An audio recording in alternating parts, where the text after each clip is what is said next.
At a family dinner, my brother-in-law joked my son wasn't mine. My wife laughed. They thought they could oust me from the family and the business. They didn't know I carried an envelope that would not only prove them wrong, but shatter the empire they fought to protect. The first thing I did every morning upon entering my office was touch the box. It sat on the corner of my expansive glass desk, a small, unassuming thing made of dark, dovetailed walnut. Its corners were worn smooth from years of my own unconscious touch. It was the last thing my father ever made for me before the sawdust finally settled for good. He was a carpenter, a man who believed in the honesty of wood and the integrity of a well-made joint. His world smelled of pine and lacquer. Mine smelled of sterilized air and the faint, sharp scent of blueprint paper. My office was on the 34th floor of the Vance Tower, a building I had helped design. Through the floor-to-ceiling window, the city sprawled out beneath me, a breathtaking testament to ambition and steel. This was the world of my wife, Eleanor, and her father, Arthur Vance. It was a world of legacy, of a name that meant something in this city, etched onto the cornerstones of a dozen skyscrapers. My name, Julian Croft, meant something only because Arthur had decided it should. He'd seen something in me at university, a raw talent, a relentless work ethic he said reminded him of his younger self. He gave me an internship, then a job, then his daughter's hand in marriage. And now, he was giving me the firm's future, the lead on the Sterling Tower project, a landmark building that would redefine the skyline. Next to the wooden box sat a silver frame holding a photo of my son, Leo, 10 months old, with a toothless grin and eyes that held the entire sky. He was my foundation, my true north. Everything I did, every late night I spent wrestling with structural calculations and aesthetic compromises, was for him, to give him the world I never had. A soft chime from my computer pulled me from my thoughts. An email from Eleanor. The subject line was simply, dinner. The message was just as brief. Don't be late. Dad wants everyone there. No warmth, no affection. It felt less like a reminder from a wife and more like a summons from a superior. Lately, it had all started to feel like that. Our conversations had become transactional, her touch fleeting. I told myself it was the stress of a new baby, the exhaustion that seeped into the bones of all new parents. But a cold knot of dread had been tightening in my gut for months. It was in a way she'd look at Leo, sometimes a strange, calculating expression in her eyes. His nose is so defined, she'd murmured one night as he slept in his crib. Doesn't look like anyone in my family. Or yours, for that matter. I'd laughed it off. He looks like himself, El. That's all that matters. But it mattered to her. I saw it in the way she'd deflect compliments about him. The way she and her brother, Marcus, would fall into a sudden, conspiratorial silence whenever I entered a room. I looked from a photo of my son to the wooden box my father made. My father had taught me that a structure was only as strong as its foundation. If the base was compromised, the entire edifice, no matter how beautiful, was destined to collapse. I just didn't realize how soon I'd be forced to test the foundation of my own life. I pushed the thought away, straightened my tie, and focused on the Sterling Tower blueprints. I had work to do. I had to keep building, had to keep proving I belonged here, in this office, in this family. I had to believe the foundation was still sound. The cracks had been there for a while, fine as a spider's thread. You could miss them if you weren't looking. For 3 years, I hadn't been looking. I was too busy being grateful, too focused on earning my place. I remember a meeting about 6 months ago. We were in the main conference room, the one with the 30-foot oak table and the panoramic view of the harbor. I'd stayed up for 2 straight nights, fueled by coffee and a desperate desire to impress, and I'd found a flaw in the HVAC plan for a major commercial client. It was a small detail, but my solution would save them nearly $1 million and improve the building's energy efficiency by 12%. I laid it all out, my presentation clean, my data undeniable. When I finished, the room was quiet. Then Arthur, sitting at the head of the table, gave a slow, deliberate nod. A rare smile touched his lips. Brilliant, Julian. Absolutely brilliant. That's the kind of thinking that keeps this firm on top. A warm wave of pride washed over me. It was more than a compliment. It was an anointing. I had pleased the king. I glanced at Eleanor, who was also a VP at the firm, expecting a shared look of victory. Instead, her face was a mask of cool indifference. Marcus, her brother, was examining his cuticles with intense focus, a faint smirk playing on his lips. Later that day, I was walking past a smaller glass-walled meeting room when I heard their voices. I didn't mean to eavesdrop, but Eleanor's tone, sharp and cutting, stopped me in my tracks. "It's a clever idea, I guess," she was saying to Marcus. Her voice was laced with a familiar, dismissive condescension, but it lacks the signature Vance elegance. "It's so ruthlessly practical." Marcus snorted. "He's a technician, not a visionary, Ellie. He sees the nuts and bolts. We see the sculpture. Dad just has a soft spot for his work ethic." I stood frozen in the hallway, the sound of blood rushing in my ears. A technician, not a visionary. They had taken my biggest strength, the very quality Arthur had just praised me for, the practicality and diligence my father had instilled in me, and twisted it into a weakness, a sign that I was somehow of a lower caste. It wasn't about the firm or the design. It was about me. I was the flaw in their perfect structure. I backed away before they could see me, my heart hammering against my ribs. I went back to my office and closed the door, the praise from Arthur now tasting like ash in my mouth. I tried to rationalize it. Sibling rivalry. The protectiveness of a family legacy. Eleanor had grown up in this world. Of course she would be critical. I was the outsider who had married in and risen so fast. I buried the hurt. I compartmentalized it, the way an architect walls off a utility corridor. It was an unsightly but necessary part of the structure. I told myself that Eleanor loved me, that this was just a professional jealousy that had no bearing on our life together, on our family. I convinced myself that the foundation of our marriage was solid, even if the office politics were treacherous. It was a lie, and a part of me knew it. But it was a lie I needed to believe to keep showing up every day, to keep smiling at family dinners, and to keep pretending I couldn't see the cracks spreading right beneath my feet. The Vance estate in Greenwich was less a house and more a monument to success. It was all limestone, glass, and perfectly manicured lawns that rolled down to the Long Island Sound. It was beautiful, imposing, and it had never once felt like home. That night, the air in the grand dining room was particularly frigid, despite the roaring fire in the hearth. We were all there, Arthur at the head of the table, his wife Catherine at the other end, exuding a chilly elegance. Eleanor sat to my right, a silent, beautiful statue. And across from me, Marcus was already on his third glass of wine, his eyes gleaming with a predatory light. The conversation was a minefield of polite inquiries and thinly veiled boasts. I mostly kept quiet, offering bland commentary on the stock market and the weather, feeling like an actor who had forgotten his lines. Then Arthur cleared his throat, a sound that commanded immediate silence. He beamed at me, a genuinely warm and proud expression on his face. "I've made a decision," he announced. "The board has approved it. Julian will be the lead architect for the Sterling Tower project. He'll be the face of the firm for this next chapter." The room fell silent. It was the moment I had been working toward for 7 years. The ultimate validation. Catherine offered a tight, forced smile. Eleanor placed a hand on my arm, but her touch was as cold as ice. The look on Marcus's face, however, was one of pure, unadulterated venom. He let the silence stretch for a moment before raising his glass, a malicious smirk spreading across his face. "Well, well, to Julian," he said, his voice dripping with false cheer. "A man who can build anything. A true creator." He paused, letting the words hang in the air before delivering the killing blow. "Well, almost anything."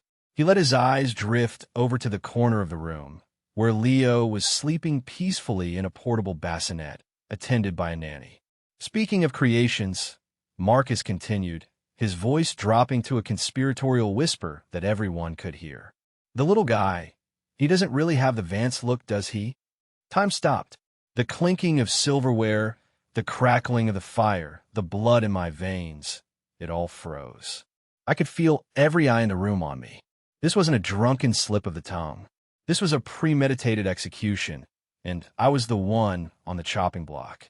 I turned to Eleanor, my heart pleading with her. Defend me. Defend us. Shut him down. She met my gaze, and for a fleeting second, I saw a flicker of something. Guilt, maybe? But it was gone as quickly as it came, replaced by a cold, hard brilliance. She let out a sharp, theatrical laugh that shattered the silence like breaking glass. "Oh, Marcus, stop it," she chided, but there was no force behind it. Her eyes were dancing with a terrible, triumphant light. She looked directly at me, her smile a beautiful, cruel wound. Maybe Julian has a secret of his own. And then the unthinkable happened. The family, her family, my family, joined in. Not with uproarious laughter, but with stifled, uncomfortable chuckles. The kind of sound people make when they are complicit in something ugly. Even Catherine, my mother-in-law, hid a smirk behind her napkin. I looked at Arthur, my mentor, the man who had just entrusted me with his company's legacy. He wasn't laughing, but he wasn't stopping it either. He just stared down his plate, his jaw tight, a muscle twitching in his cheek. He was a coward. In his own home, at his own table, he was a goddamn coward. In that moment, the floor didn't just crack. It gave way completely. I was in free fall, and the people who were supposed to be my safety net were the ones who had just cut the rope. The drive home was a silent, suffocating ordeal. Eleanor sat in the passenger seat, staring out the window as if she were admiring the scenery, as if she hadn't just taken a sledgehammer to the core of our marriage. I didn't say a word. There were no words. There was only a vast, echoing chasm of betrayal between us. That night, I didn't sleep in our bed. I lay on the couch in my study, the door closed, staring at the ceiling. I listened to the sounds of the house, every creak and groan amplified in the silence. I heard her walk past the study door once, her footsteps pausing for a moment before continuing on to our bedroom.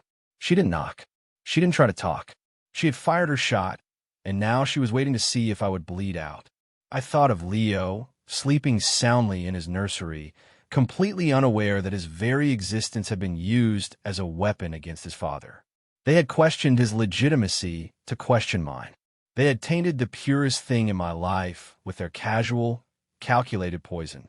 Sometime before dawn, a cold, hard clarity cut through the fog of my pain and rage. This wasn't an emotional problem anymore. It was a tactical one. I wasn't just a husband who had been betrayed. I was a partner in a multi-million-dollar enterprise who had just been publicly undermined by his associates. The next morning, I feigned a headache and told Eleanor I was working from home. As soon as she and the nanny left with Leo for one of her charity luncheons, I walked out to my car. I didn't drive to the office. I drove to a small, quiet park overlooking the Hudson River, and I called Ben Carter. Ben had been my roommate in architecture school. While I had fallen in love with designing buildings, he had fallen in love with the contracts that held them together. He was now one of the sharpest corporate lawyers in New York, a man who saw the world in terms of leverage and liability. "Julian," he answered, his voice professional and brisk. "Everything okay? You sound like hell." I told him everything. The dinner, the comment from Marcus, the laugh from Eleanor, the silence from Arthur. My voice was flat, devoid of emotion as I laid out the facts like I was describing a structural failure. When I finished, Ben was quiet for a long moment. I could almost hear the gears turning in his legal mind. "Okay," he said finally, his tone shifting from friendly to clinical. "First things first. Forget your marriage for a minute. Let's talk about your position. Julian, this wasn't a family squabble. This was a character assassination with a clear business motive. They're boxing you in. They're building a narrative that you're an outsider, that you're untrustworthy. They're doing it to discredit you in front of your only real ally, Arthur, so they can push you out of the Sterling project and eventually the firm. So what do? I asked, my voice barely a whisper. "You fight back," Ben said, his voice hard as steel. "But not with emotion. You fight with facts. You fight with leverage. They've questioned your son's paternity? Fine. Give them the answer. But you do it on your terms, when it benefits you most. You need to treat this like a hostile takeover, not a therapy session. Get irrefutable proof. Get a DNA test. Today." The words hit me like a splash of ice water. A DNA test. It felt so clinical, so final. A complete surrender of the idea that marriage was built on trust. Do it, Julian, Ben urged. They've already turned your life into a corporate battleground. It's time you started acting like a goddamn soldier. I hung up the phone, the cold park air doing nothing to quell the fire in my chest. Ben was right. They had declared war. It was time I started forging my own weapons. The act of gathering the evidence was the most surreal and painful thing I have ever done. That afternoon, while the house was empty, I went into Leo's nursery. The room was bright and cheerful, filled with stuffed animals and the sweet, clean scent of baby powder. It felt like a sacred space, and my mission felt like a desecration. With trembling hands, I took a few strands of his fine, blonde hair from his crib sheet. I sealed them in the small, sterile bag from the DNA kit I'd had couriered to a private mailbox. Then I went into my own bathroom, took my own sample with a cheek swab, and felt like a stranger in my own home. This was my life now, a man gathering forensic evidence against his own family. I drove for an hour to a clinic in a different state, a drab, anonymous building tucked away in a suburban strip mall. I paid in cash and used the private mailbox address for the results. I didn't want any part of this transaction connected to my name or my life. As I handed the sealed samples to the technician, I felt a profound sense of loss. The part of me that believed in blind faith and unconditional love was being sealed in that envelope, too. The following 2 weeks were a form of psychological warfare. I went to the office every day and played my part. I was polite, professional, and completely detached. I was a ghost at the firm I was supposed to be leading. The siege was relentless. Arthur, citing concerns from the board about family distractions, officially reassigned the Sterling Tower project. He didn't give it to Marcus outright. That would be too obvious. Instead, he formed a leadership committee to oversee it, with Marcus as a key member and me in a vaguely defined advisory role. It was a public demotion, gift-wrapped in corporate jargon. I was being sidelined, placed in a glass cage where everyone could see me, but I couldn't touch anything of substance. Marcus, emboldened, became insufferable. He would stop by my office, leaning against the doorframe with a smug grin, to pick my brain about a design challenge, a challenge I had already solved weeks ago. He was performing for the rest of an office, showing them who was in charge now. Eleanor was worse. The coldness at home became a glacial wall of silence. She moved with a brittle, righteous anger, as if I were the one who had wronged her. She would discuss Leo's playdates, his doctor's appointments, his future, all with a detached efficiency, often directing her comments to the nanny instead of me. She was methodically erasing me from the narrative of our son's life, right in front of my eyes. I endured it all with a calmness that I think unnerved them. They were expecting me to break, to yell, to protest. They wanted an emotional outburst they could point to as proof of my instability. I gave them nothing. Inside, I was a churning vortex of rage, but on the outside, I was stone. During those 2 weeks, I wasn't just waiting. I was preparing. Every night, after Eleanor was asleep, I was in my study, not grieving but working. I copied files from the firm's server, my own designs, project histories, financial reports. I contacted my financial advisor and had all my personal assets and investments reviewed. I spoke to Ben every day, planning for every contingency, separation, divorce, a professional break. I was building an ark, piece by piece, while waiting for the flood. They thought they had put me under siege. They had no idea I was the one preparing for a counterattack. The email arrived on a Tuesday morning. The subject line was an anonymous string of numbers and letters. My heart stopped. It was from the lab. The results were ready. I left the office immediately, telling my assistant I had a sudden dental appointment. I drove to the private mailbox location, my hands gripping the steering wheel so tightly my knuckles were white. The facility was a sterile, fluorescent-lit place that smelled of recycled paper and quiet desperation. The clerk handed me a crisp, plain manila envelope. It felt impossibly heavy. I didn't open it there. I couldn't. I drove to the same park overlooking the river where I had called Ben 2 weeks earlier. I parked the car, killed the engine, and stared at the envelope sitting on the passenger seat. My entire future was inside that flimsy paper folder. My hands were shaking so badly it took me 3 tries to tear it open. I pulled out the single sheet of paper. It was covered in scientific jargon and legal disclaimers that my brain refused to process.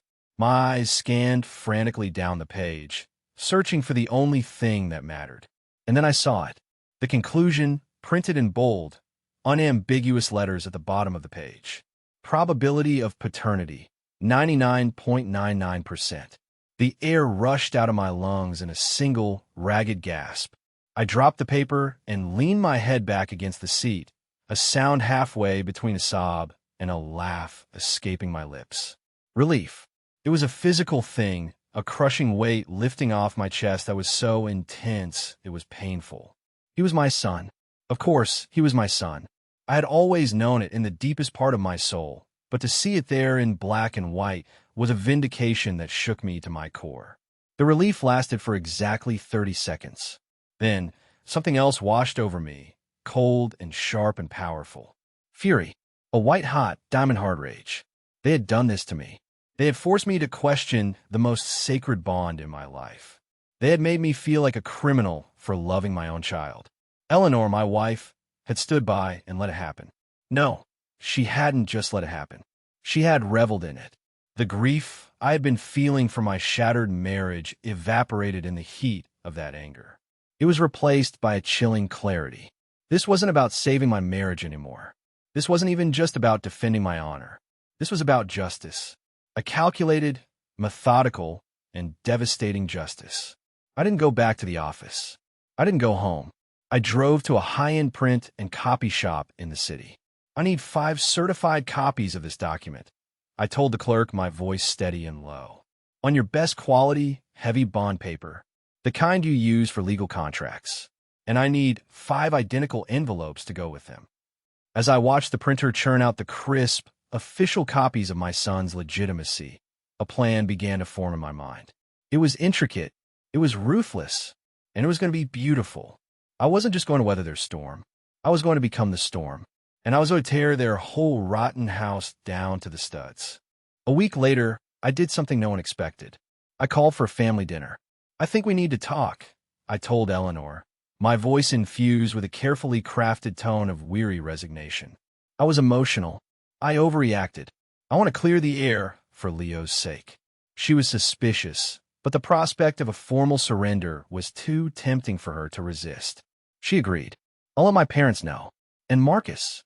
Of course she would. She wanted them all there to witness my capitulation. That was exactly what I was counting on. When I walked into the Vance dining room that Friday night, the atmosphere was thick with smug satisfaction. Marcus gave me a patronizing pat on the back. Catherine offered me a smile that was pure pity. Eleanor was serene, the gracious victor. They had all taken their seats, ready for the evening's entertainment. The humbling of Julian Croft. I played my part through the appetizer and the main course. I was quiet, contrite. I apologized for being too sensitive and stressed.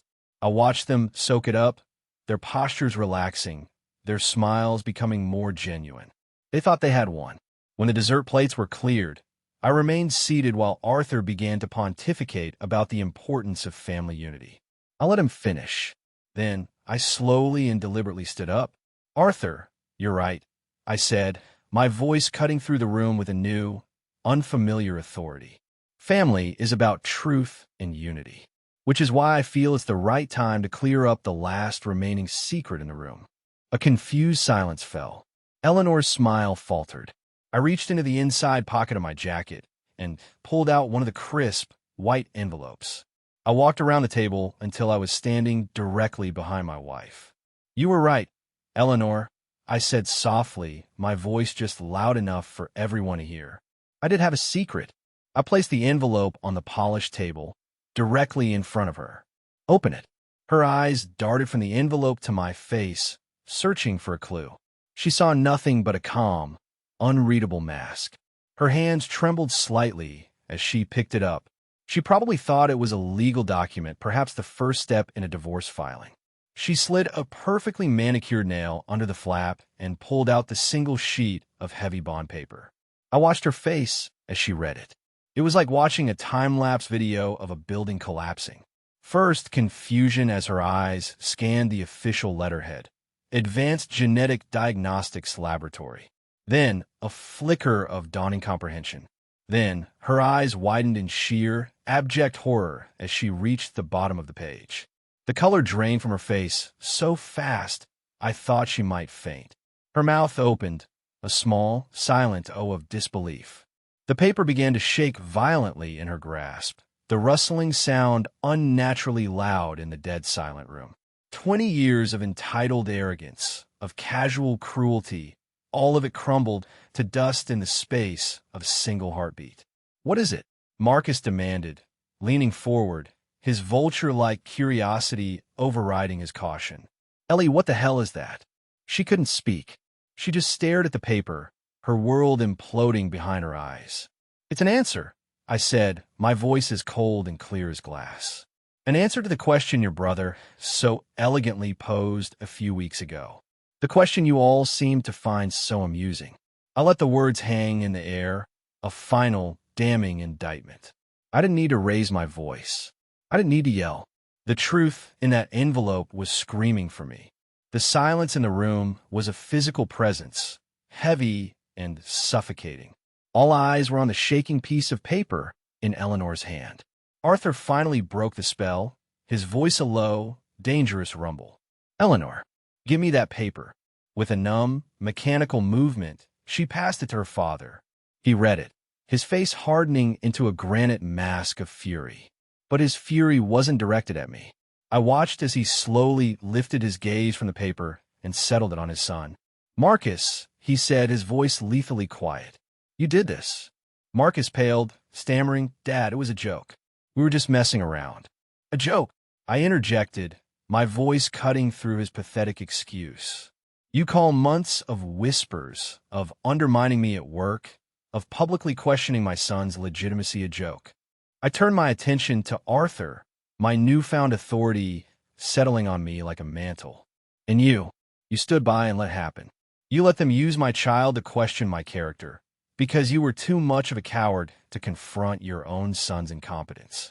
Arthur flinched as if I'd struck him. "I used to think this was about my son," I continued, my voice resonating with cold, hard truth. "But I realized a few weeks ago this was never about Leo. It was about the Sterling Tower. It was about the firm. It was about the fact that you all knew I was the one who deserved to lead it, and you couldn't stand it." I looked at each of them, one by one. Catherine, her face a mask of horrified shock. Marcus, sweating and cornered. Eleanor, utterly broken, staring at her empty plate. And Arthur, for the first time in his life, looking completely and utterly lost. "You've spent months systematically trying to destroy the foundation of my family," I said, my voice low and steady. "So I decided it was only fair that I take a good, hard look at the foundation of yours." I reached into my jacket pocket again. I pulled out the second envelope. It was identical to the first. I didn't give it to anyone. I simply tossed it onto the center of the table. It landed with a soft, final thud. "That," I said, "is my resignation." Effective immediately. A collective gasp went through the room. This, they hadn't expected. This was not part of the script. "But I'm not leaving empty-handed," I added, my eyes locking with Arthur's. I pulled a small, black flash drive from my pocket and placed it on the table next to the resignation letter. "And that," I said, tapping the drive with my index finger, "is my parting gift.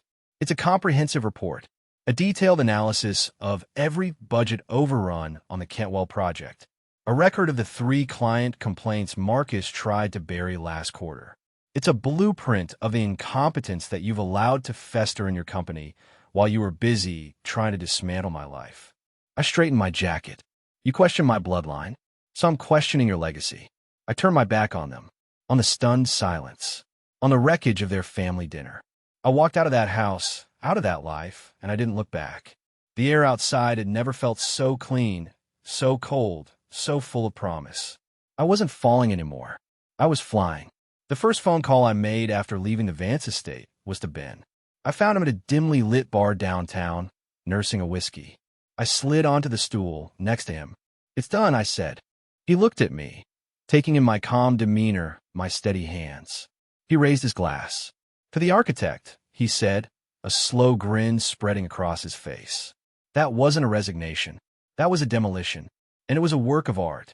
The next few days were a blur of focused activity. There was no time for grief. Ben handled the legal side, drawing up separation papers and creating the corporate framework for my next move. I drained half of my personal savings account, money I had earned long before I ever met Eleanor, and leased a small, sunlit loft space in a converted warehouse district.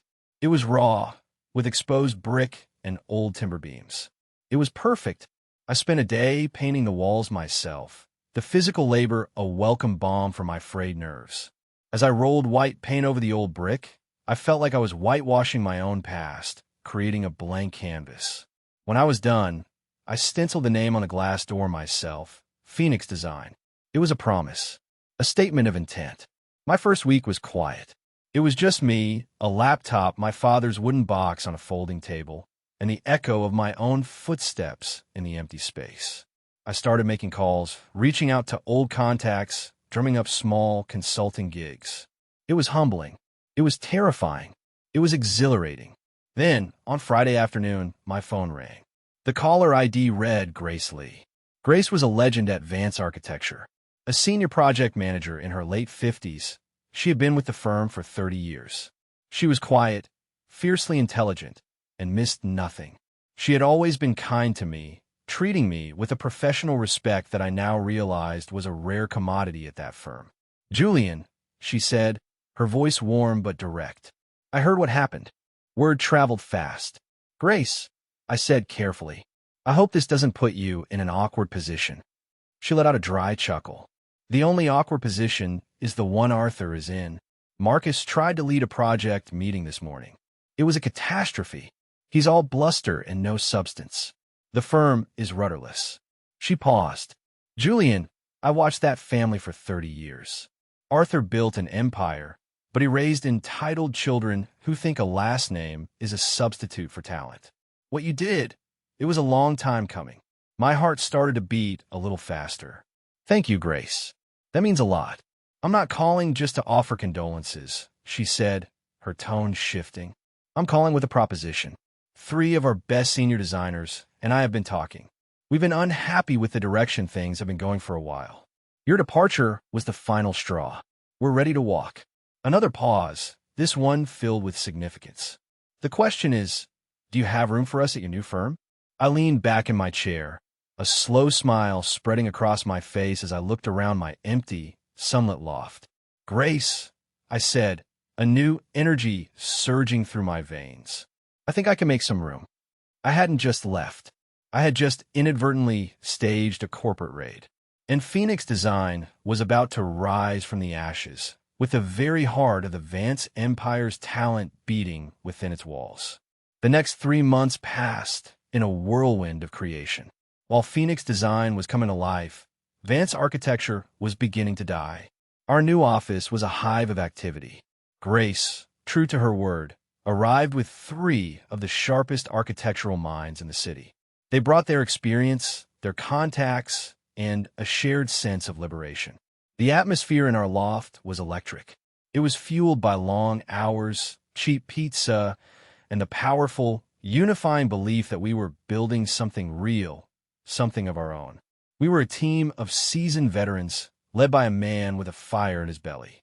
We started small, taking on projects the big firms wouldn't touch.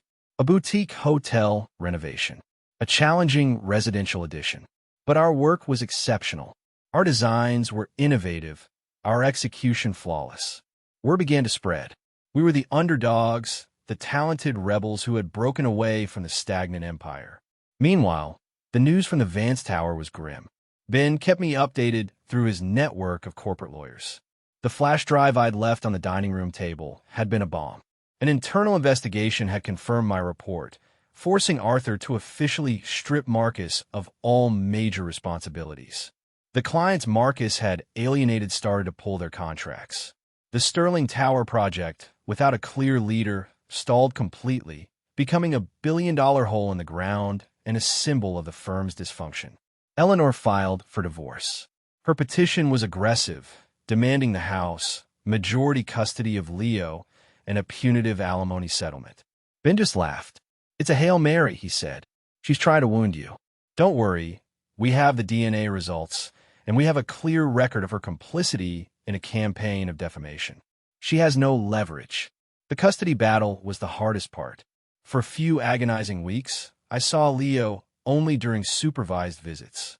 It was torture, but I focused on the end game. I poured all my pain and frustration into my work. Every line I drew, every model I built was an act of defiance. The turning point came when Harrison Developments, a major real estate player and one of Vance's oldest clients, publicly announced they were putting their new corporate campus project up for bid, citing instability in their long-term architectural partner. It was a devastating public blow. The empire was not just unraveling. It was crumbling for all the world to see. That same week, I got a call from a reporter at the Architectural Review. They were doing a feature on the new guard of New York architecture. They wanted to profile Phoenix design. I sat in my office, now filled with drafting tables and bustling with my team, the sound of creative energy all around me. I looked at the photo of Leo on my desk. I was building a new legacy for him, not one of limestone and glass built on a foundation of lies, but one of brick and timber built on integrity, talent, and the courage to start over. The fall of the House of Vance was just noise in the distance. The sound of my own firm rising was the only thing that mattered. He showed up unannounced on a crisp autumn afternoon. I was in the middle of a design charrette with my team, our walls covered in sketches for the Harrison Developments campus, a project we were now the frontrunners to win. My assistant buzzed me. "Julian, Arthur Vance is here to see you." A hush fell over the office. Everyone stopped what they were doing. I took a deep breath. "Send him in." The man who walked into my office was not the king I remembered from the Vance Tower. That man was gone. This Arthur Vance was smaller, grayer. The bespoke suit hung loosely on his frame, and his eyes, once sharp and commanding, were clouded with weariness. He looked like a man who had been defeated from the inside out. He didn't offer to shake my hand. He just stood in the middle of my office, taking in the creative chaos, the vibrant energy of the space. His gaze lingered on my father's wooden box, which now sat proudly on a beautiful, custom-built oak desk. "Your father was a carpenter, wasn't he?" Arthur said, his voice raspy. "He was," I replied, my own voice even. "He taught you how to build things properly, from the ground up, with a solid foundation." Arthur continued, more to himself than to me. "He finally met my eyes. I spent my life building a name. I thought that was the most important thing. A legacy. I handed it to my children, and they burned it to the ground for their petty jealousies. They didn't understand that a name is just a label. The work is what matters." He was right, but I offered no words of comfort. I just waited. "Vance Architecture is insolvent," he said bluntly. "The banks are calling in our loans. We'll be bankrupt by the new year. It's over." He took a shaky breath. "But the assets, the client lists, the archives, the brand recognition, what's left of it? They still have some value." He looked at me then, with the desperate eyes of a drowning man. "I'm not here as your father-in-law. Eleanor and I, we are no longer speaking. I'm here as a failed businessman. I'm here to make you an offer. A merger," he said, "or rather, an acquisition. You acquire the assets of Vance Architecture for a nominal sum.